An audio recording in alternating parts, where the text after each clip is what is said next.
ভারতের ২০টিরও বেশি বিমানবন্দর আগামী ১০ই মে পর্যন্ত বন্ধ রাখা হয়েছে।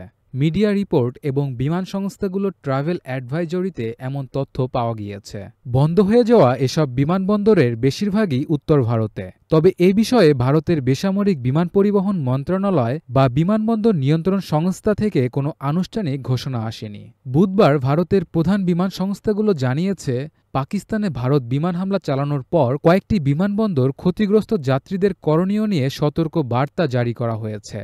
বুধবার ভারতে ৪০০টিরও বেশি ফ্লাইট বাতিল হয়ে যায় এবং অনেক বিমানবন্দরে যাত্রীদের ফেরত পাঠাতে দেখা যায়। এদিকে ভারতের সঙ্গে পাল্টাপাল্টি হামলার মধ্যে পাকিস্তানের করাচি, শিয়ালকোট ও লাহোর বিমানবন্দর সাময়িক বন্ধ ঘোষণা করা হয়েছে। পাকিস্তানের বেসামরিক বিমান চলাচল কর্তৃপক্ষের বরাত দিয়ে বার্তা সংস্থা রয়টার্সের প্রতিবেদনে বলা হয়, বৃহস্পতিবার স্থানীয় সময় দুপুর ১২টা পর্যন্ত লাহোর এবং শিয়ালকোট বিমানবন্দরের পরিষেবা বন্ধ থাকবে। ২২ এপ্রিল জম্মু কাশ্মীরের পহেলগামে বন্দুকধারীদের হামলার জেরে ভারত ও পাকিস্তানের মধ্যে উত্তেজনা চলছে। এর মধ্যেই ৬ মে রাতে পাকিস্তানের অন্তত ৯টি জায়গার ২৪টি স্থাপনায় হামলা চালায় ভারতের সেনাবাহিনী।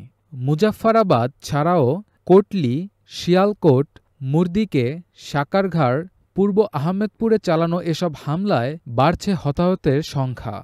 এ হামলার পর থেকে সীমান্তে পাকিস্তানি বাহিনীর গোলাবর্ষণে ১৫ বেসামরিক নাগরিক নিহত ও ৪৩ জন আহত হয়েছেন বলে জানিয়েছে ভারতের সেনাবাহিনী।